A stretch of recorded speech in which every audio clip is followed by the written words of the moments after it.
Canon Chaigneau. This is a property, it's in Lalande, Pomerol, and Lalande, Pomerol is actually right next to Pomerol. And it's separated by a little creek called the Barbaan.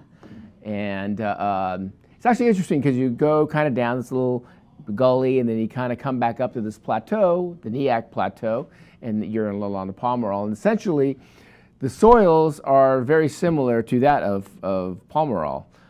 You have this iron-rich clay over limestone soils. And literally it's I don't know, maybe half mile from some of the greats, you know. I think we'll have the map on the offer that we're going to send out that'll show you where their vineyards are in comparison to things like Lafleur, Petrus, Gazan, etc., etc. But let's talk a little bit about this wine because it's really a cool story. I mean, you have a London-born wine merchant who went to Paris to finish school, fell in love with a agricultural engineer, and together they went to Lalande, Pomerol and bought this property in, I think it was like 2019 or 18, somewhere around there. But the cool thing about this is that he and his partner hooked up with Thierry Gernard. And if you don't know who Thierry Gernard is, he was the maitre d' chef de cave at Cheval Blanc. So this guy, he made the 90. I mean, he was there for 30 years. So he made the 90, the 98, the 2000, the 05, the 9, the 10, the 14, the 15, the 16, 100-point wines. I don't know about the 14, but they're all 100-point wines. I mean, this guy knows his stuff, and he knows the terroir. But what he decided to do in Rome is they make a couple different cuvées. There's Canon Chaigneau, which is basically their brand, and then they make these two other little cuvées, one being the one we're offering today called 8A Beton. And what this is, sorry, what this is it's a vineyard or a certain plot or parcel that they feel the Merlot there is exceptional. And so it's essentially, it's 92% Merlot, 5% Cabernet Franc, and 2% Malbec. Does that add up? Yes, I think it does.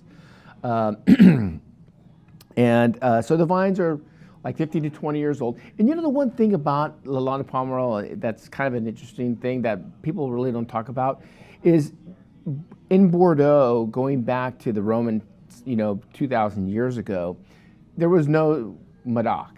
It was a swamp. There was no vines growing in like Lafite, Latour, and all those other areas. The vines were mainly Saint-Emilion, Pomerol, Lalande Pomerol. And so there were vines that were planted here, 2,000 years ago.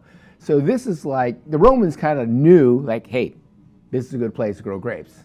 And so it still is. I love Lalande Pomerol. There's something about Lalande Pomerol. It's really funny that this chateau, Canon Chaigneau, like their label, like this that doesn't, but their label has like purple on it. And there's some, you get the kind of those purple, flowers and blueberries and boysenberry or raspberry kind of flavors. Well, raspberry's kind of red, but anyway, let's try the wine. 91.93 Neil Martin hasn't given a final score yet because it's 2022, so this is like fresh. Aged 100% in concrete vats, so no oak, so it really gives the pure expression of the fruit. And 2022 is a killer vintage. We just tasted, Kyle and I, at the UGC, so we tasted a bunch of Cru Classés, and it's baller. And like I said, we're going to Wine Paris actually today, in just a couple days, and we'll taste a whole bunch more. But it's an interesting vintage. There's nothing else I can say. I can't compare it to any other vintage. You can say, oh, maybe 03 because it was warm, it was dry, But 03 didn't have the freshness and the acidity and the drive as 22 has. Well, check it out.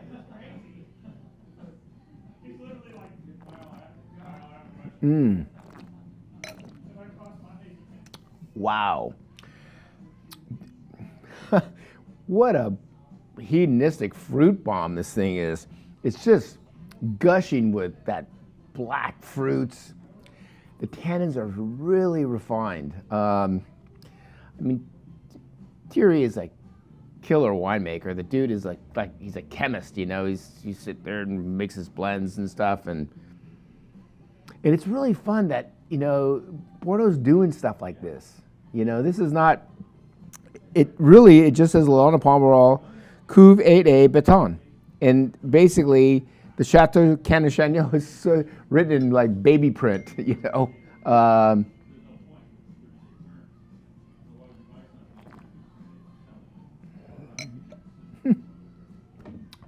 Wow, that's good. Not good, no, it's delicious. Well under 20 bucks. I think we're like $16.98 or something like that on this. Crazy price for something by one of the best winemakers in Bordeaux. I mean, seriously, this guy, he made some of the best wines. Have you ever had 90 Cheval Blanc? I've only had it maybe like 2 or 3 times, luckily. And it is a freak. It is killer. And this is, it's not Cheval Blanc. It's not meant to be.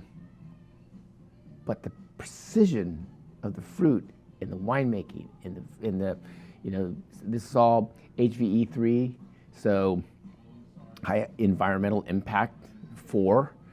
So these guys really care about the land. They care about what the, you know, the vine, and I'm telling you, this is killer. This is killer.